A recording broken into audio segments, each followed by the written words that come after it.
Hey there, Aquarius. This is Joy with Joy of the World, here to take an intuitive peek into the energies going on around you.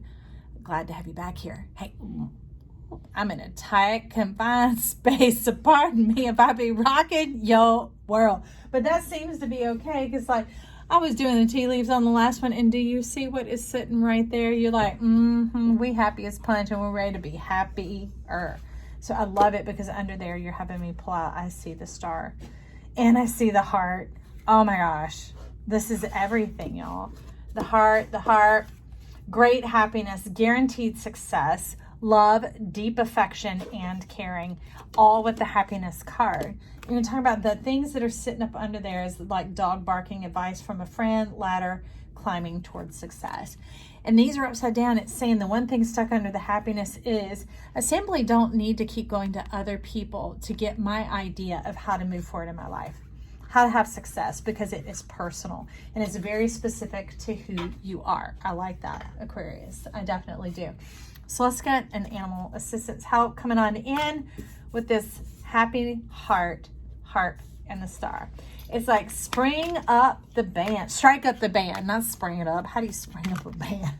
Strike up the band. You're ready to make your grand entrance into this world. I see you. I see you. Nothing's going to hold you back. Nothing's going to break your stride. Open yourself to true abundance. Look at that. The love connection coming on in. So it's to talk about merging the old and the new, not just an adult to a child is what they're saying here. It's the whole self coming on in, your playfulness and your work. The balance of the two is really what's going to help the lemniscate, and it's going to power it up and flutter your heart to get it into the woo and the zoom that really gets you thrusting forward. What you used to do for eons for other people, going out beyond Pluto to try and bring in the cosmic wisdom, is now going to be in your hand. And it's like your wish is my command. It's like the magic wand is right there ready to go. I love it, because you're also calling in for a crystal. So let's get, I think I want to shuffle these for a minute, even though I stir them quite a bit. Let's go on in here for Aquarius. Let's get some crystal alignment and divinement. Let's get one for happiness, heart, harp, and star. You're like, we want to dress it all up, putting some lipstick on this, putting some shine on those shoes, getting the car washed, getting the dishes done. I see you. Okay, so amethyst is with happiness, pyrite is with the heart. I love that, because it's a stone of courage and strengthening, and it does it of its own accord. All you have to do is invite the pyrite in, and that the heart says love, deep affection, and caring. Invite it in. Invite it in, and it will strengthen you, because things that you're receptive to, you work well with, and that will downplay any sort of resistance that you might have of like grabbing the doorway of like, who's gonna take me to get a bath, like dogs do. It's instead wanting to go out and play and have fun. So I like that balance of the elephant spirit coming on in here, is seeing that things can come in and be rewarding to you now that so much of the work is gone.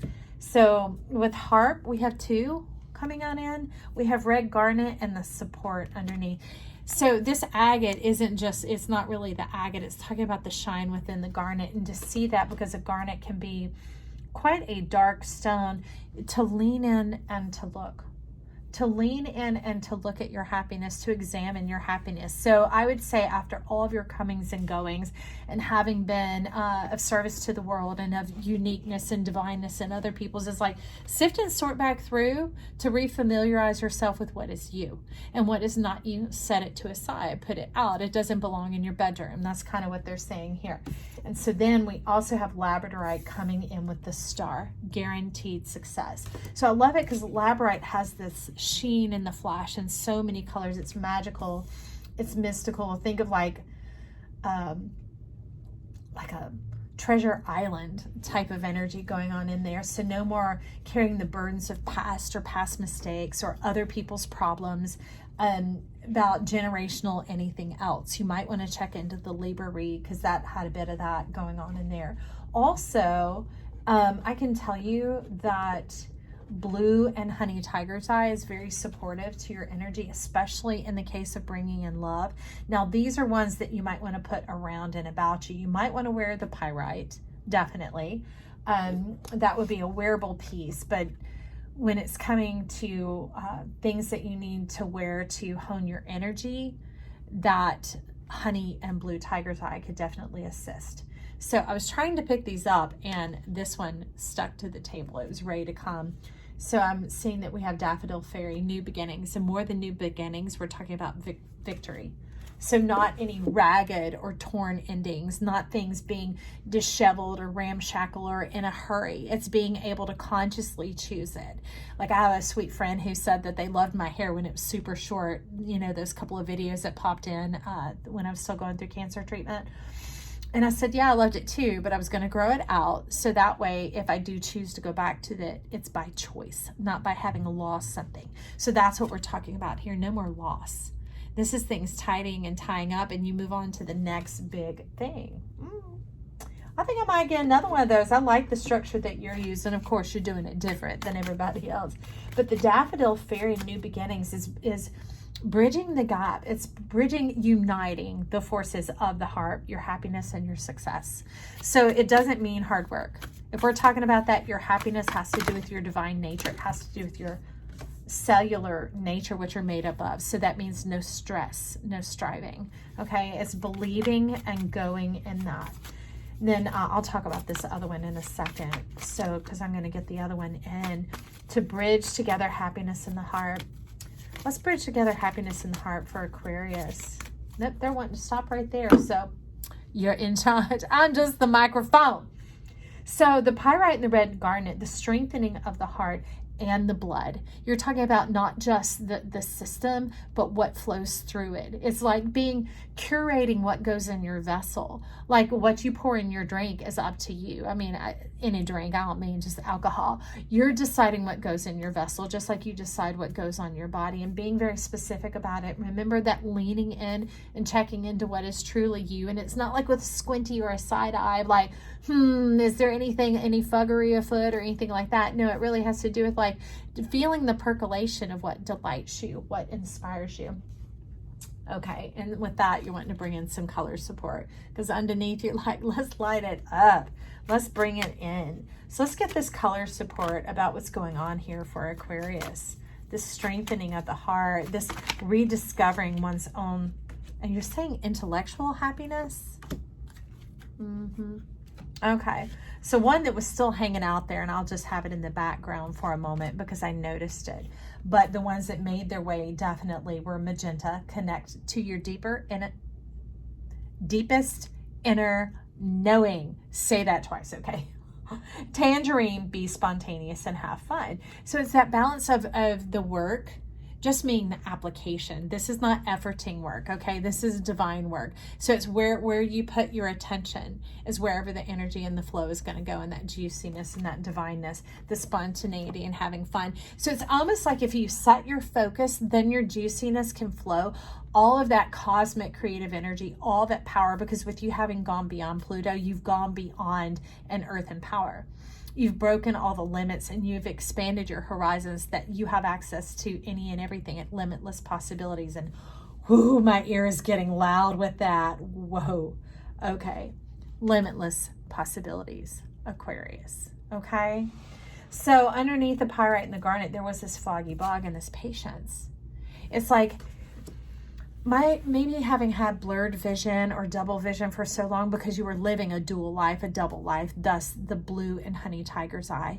They're not usually separate beads. They're often found melded and merged together. And this balances out that radiance of your sun because you are the match to Leo, the Leo energy, the seeable, the showable, the sunshine, okay? So this has to do with the inner light, the inner divinity. Now, these two cards, strangely enough, did not join your elephant. They came in under the amethyst and under the happiness. So it's kind of a bit like this. Can you see your color combos coming on in? Spiritual help flying on in here. So let's get... We're going to get some angelarium on there. Ooh, Azrael, the angel of death. Now, this isn't just death and endings. This is knowing. It's like closing it out. Each thing, taking the breath, taking the bite, enjoying where you're at moment by moment. I absolutely love that. So let's get an angel. Okay. Y'all, Azrael, Kesed, and Lily. All right. Nice real kiss and lily. So we have the death, empathy, and the knight. It says go steady. Get yourself on a bit of a, dare I say, routine. Get yourself on a bit of a schedule and let life work with you. Like, I've put parameters on myself that once it is physically night, I don't keep doing work. Now, if you were in a push or a bind, sure, but a lot of times we keep excusing and permitting ourselves to do things that don't balance our health and well-being, that kind of go against the flow or swim up the stream, where we think we're making progress, but we're actually going in reverse and we're moving ourselves 2 steps back. That's what you wanted to know here. So that's the wisdom that they brought in regards to your happiness. Don't set yourself back. Allow yourself to come forward. And I love that there's one hanging out on the bottom. Gevura, judgment. All right. It says, trust your better judgment. So that comes in with the phrase, when you know better, do better.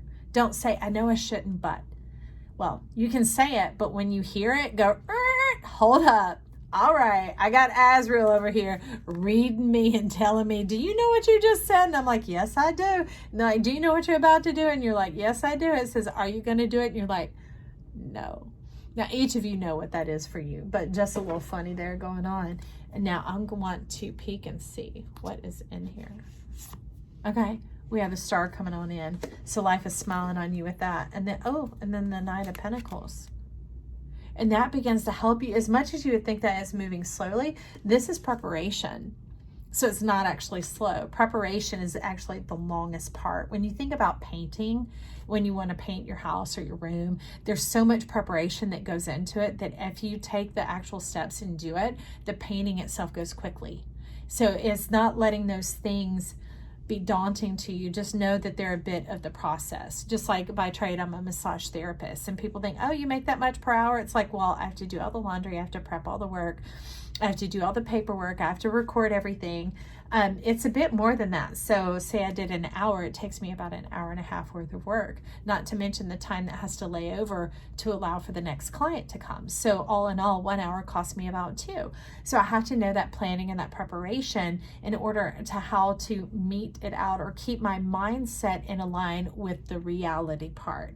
There's no bad reality. It's with the truth. And the truth is when we embrace that functionality, like the vessel and the form and the filling, like the ratio of frosting to cake, you get that right and you get that sweet spot for you, then you begin to take pleasure in the divinity of it. You take pleasure in the actuation of it, and then it takes away that dauntingness. That's when it brings in this juicy, delightful watermelon energy spirit. Have fun with your inner child. Then you understand that bit of structure about this. Remember your deepest inner knowing, your wise self, and then all this playful energy going on here. Just embrace that those are the structures, allow the two to come together, and then you know how to measure it out. You know how to move forward in it. And then you don't let it get into your mind. Don't let it get into your mind, because it can take a hold on you especially. And you do not need anything gripping to you, okay? So let me see, is there anything else you want to bring on? And no, that is it.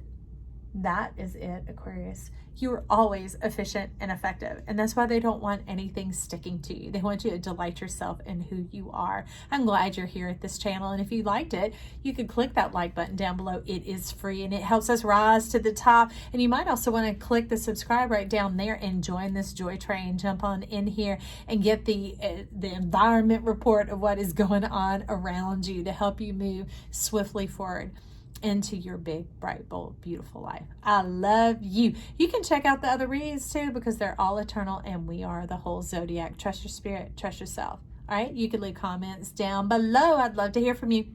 Bye.